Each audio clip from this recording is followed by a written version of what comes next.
قلب روحانیت میں خوش آمدید۔ یہاں ہم دلوں کو سکون، روح کو تسلی اور زندگی کو اللہ کے قرب کا رستہ دکھاتے ہیں۔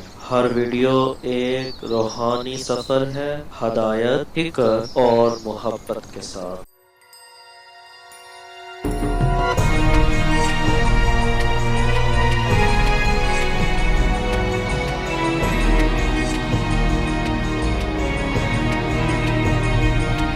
حضور نے ارشاد فرمایا لکل شیء ثقالہ وثقالۃ القلوب ذکر اللہ۔ ہر شے کا زنگ کسی نہ کسی شے سے اترتا ہے، دل بھی زنگ آلود ہو جاتے ہیں۔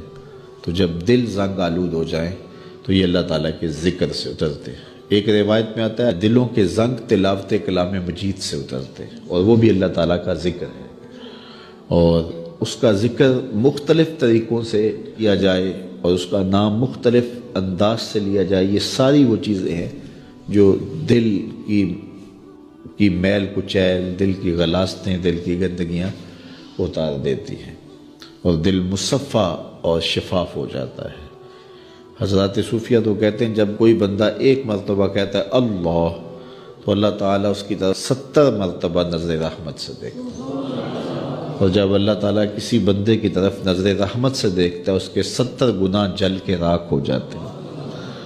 تو اس لیے جب کوئی بار بار اللہ اللہ پکار رہا ہوتا ہے تو اللہ تعالیٰ کی رحمتوں کے سائے میں آ جاتا ہے، اور جب ذکر کر رہے ہوں تو اس وقت مکمل یکسوئی کے ساتھ اس کی طرف متوجہ ہونا چاہیے۔ جس کو پکار رہے ہیں اس کی طرف یکسوئی کے ساتھ توجہ ہو، اور وہی ذکر حقیقی ذکر ہے۔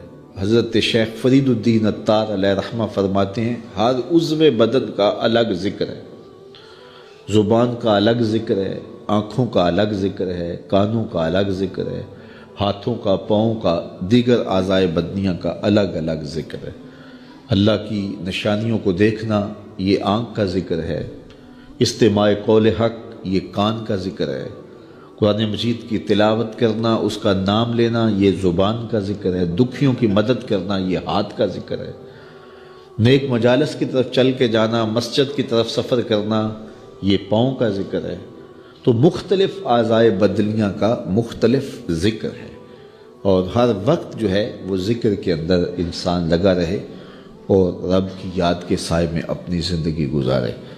یہ اس کی روح کی غذا ہے جو اسے باہم پہنچتی ہے، پھر اس کی روح مرتی نہیں ہے، اس کی روح جو ہے وہ شاد اور آباد رہتی ہے، بیمار نہیں پڑتی، روح کے اوپر زنگ نہیں چڑھتا، وہ پاکیزہ اور مطہر رہتی ہے۔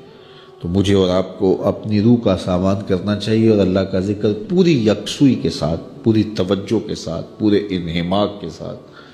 ہمارے صوفیاء نقشبندیہ تو کہتے ہیں جب سالک کہے اللہ، تو جب یہ بندہ پکار رہا ہوتا ہے رب کو، تو رب بندے کی پکار کو سن رہا ہوتا ہے۔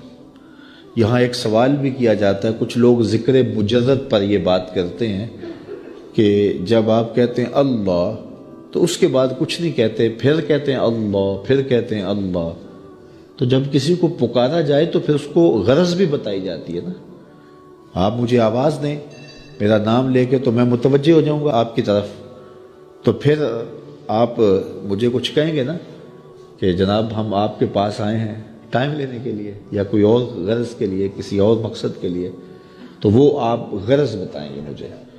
تو اگر آپ مجھے آواز دیں، مجھے رضا ثاقب کہہ کے پکاریں، اور میں آپ کی طرف توجہ پذیر ہو جاؤں، آپ پھر دوبارہ کہیں رضا ثاقب، تو میں پھر کہوں گا جی، آپ پھر کہیں، تو 2-3 بار کے بعد میں اکتا جاؤں گا کہ میاں بات بھی آگے کرو، مجھے پکار رہے ہو بار بار تو بتاؤ کیا کہنا ہے۔ تو کچھ لوگ اس پہ قیاس کر کے وہ کہتے ہیں جب پکارا جاتا ہے اللہ تو اس کے بعد تم اپنی غرض ہی بیان نہیں کرتے، پھر کہتے ہو اللہ، پھر کہتے ہو اللہ، تو کچھ کہو بھی نا۔ تو ہم اس کا جواب یہ دیتے ہیں کہ میں اس لیے پوچھتا ہوں کہ میاں کس لیے مجھے آواز دی ہے مجھے پتہ نہیں، اس لیے میں پوچھتا ہوں۔ لیکن جب بیٹا، بچہ ماں کو کہتا ہے امی، تو ماں کو پتہ ہوتا ہے اسے دودھ چاہیے، سردی لگ رہی ہے اسے لحاف چاہیے، اس نے واش روم میں جانا ہے، اس کی کیا ضرورت ہے۔ ماں کو پتر کی ضروریات کا پتہ ہوتا ہے، بیٹے نے صرف اتنا کہنا ہوتا ہے امی، آگے امی کو پتہ ہے اس کو کیا دینا ہے۔ تو بندے کا رب کو پتہ ہے اس کو چاہیے کیا. بندہ کہتا ہے اللہ، رب کو پتہ ہے میرے بندے کو کیا چاہیے. اے دلوں کو پھیرنے والے، میرے دل کو اپنے دین پہ ثابت رکھنا.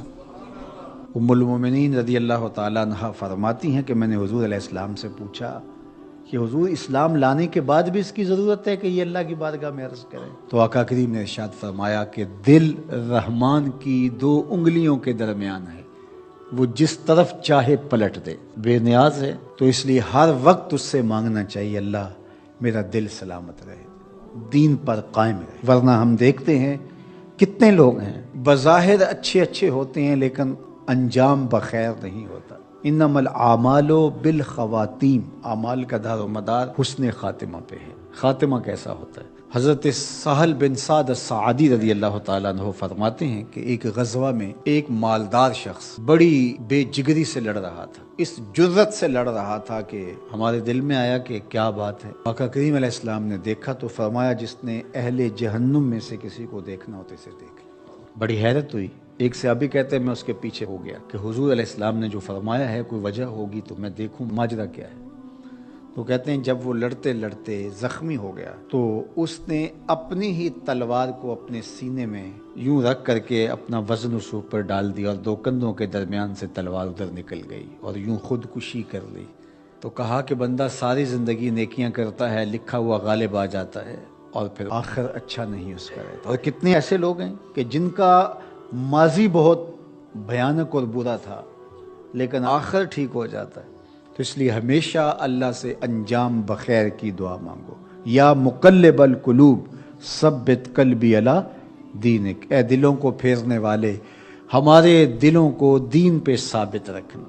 کہیں ایسا نہ ہو کہ ہمارا انجام ٹھیک نہ ہو، انجام ہمارا ٹھیک ہونا چاہیے. حضرت ابی ملیکہ رضی اللہ تعالی عنہ فرماتے میں 30 اصحاب رسول سے ملاقات کی ہے، میں نے سب کو فکر مند پایا ہے انجام ٹھیک ہو جائے. جنہوں نے اپنی آنکھوں سے حضور کو دیکھا وہ بھی ڈر رہے ہمارا انجام ٹھیک ہو جائے. رنگا رنگ سہیلیاں پرن کڑے، پر پریا اس دا جانیے جس دا توڑ چڑھے. ہمیں ایک اور دعا ترغیب دی گئی قرآن مجید میں اہل ایمان کو، اور وہ کیا؟ ربنا لا تزغ قلوبنا بعد اذ ہدیتنا وہب لنا من لدنک رحمہ انک انت الوہاب. اے اللہ ہمارے دلوں کو سیدھا کر دینے کے بعد دوبارہ ٹیڑھا نہ کرنا. یہ دل سیدھے ہیں تو سیدھے ہی رہیں، یہ کبھی دوبارہ ٹیڑھے نہ ہوں. یہ نرم ہیں تو نرم ہی رہیں، کہیں پتھر نہ ہو جائیں. ایمان کے نور سے جگمگا رہے ہیں اللہ، یہ جگمگاتے ہی رہیں، کہیں دوبارہ ان میں ظلمتیں نہ آ جائیں. لا تزغ قلوبنا بعد اذ ہدیتنا، ہمارے دلوں کو سیدھا کر دینے کے بعد دوبارہ ٹیڑھا نہ کر دینا. وہب لنا من لدنک رحمہ، اور ہمیں اپنی جناب سے رحمتیں عطا کر دے. انک انت الوہاب، تو وہاب ہے، اپنے کرم سے اپنے فضل سے ہمیں مالا مال فرما دے. تو میری دعا ہے اپنے لیے سب سے پہلے اور آپ سب کے لیے، اپنے جملہ دوستوں کے لیے، پیر بھائیوں کے لیے، سب ملنے والوں کے لیے کہ اے اللہ ہم سب کو ہمیشہ ثابت قدم دین پہ رکھنا. آخری ہچکی تیرے نام پہ آئے، تیرے محبوب کی غلامی میں آئے. ہم سب کا خاتمہ ایمان پہ. ایک ایک کر کے دوست ہم سے جدا ہو رہے ہیں، ہم بھی اس دنیا پہ مستقل رہنے والے نہیں، کوچ کر جانے والے ہیں. بسم اللہ الرحمن الرحیم.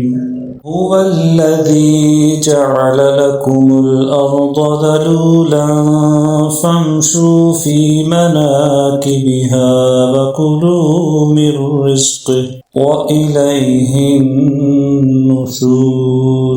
أأمنتم من في السماء أن يخسف بكم الأرض فإذا هي تمور أم أمنتم من في السماء أن يرسل عليكم حاصبا فستعلمون كيف نذير. ولقد كذب الذين من قبلهم فكيف كان نكير أولم يروا إلى الطير فوقهم صافات ويقبض ما يمسكهن إلا الرحمن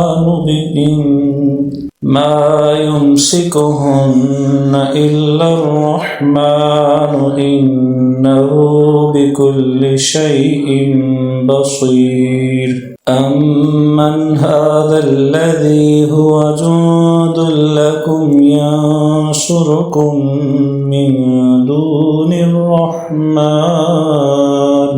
إن الكافرون إلا في غرور أمن هذا الذي يرزقكم إن أمسك رزقه بل لجوا في عتو ونفور أفمن يمشي مكبا على وجهه أهدى أمن يمشي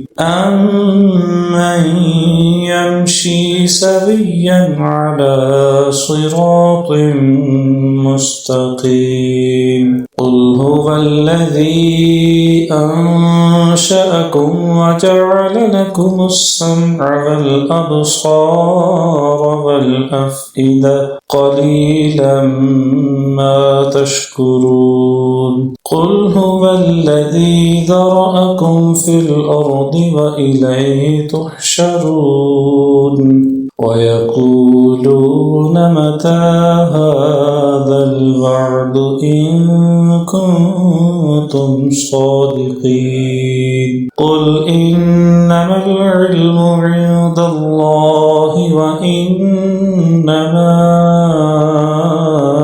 أنا نذير مبين فلما رأوه زلفة سيئت وجوه الذين كفروا وقيل هذا الذي كنتم به تدعون قل أرأيتم إن أهلكني الله ومن معي أو رحمنا فمن يجير الكافرين من عذاب أليم قل هو الرحمن آمنا به وعليه توكلنا فستعلمون من هو في ضلال مبين قل أرأيتم إن أصبح ماؤكم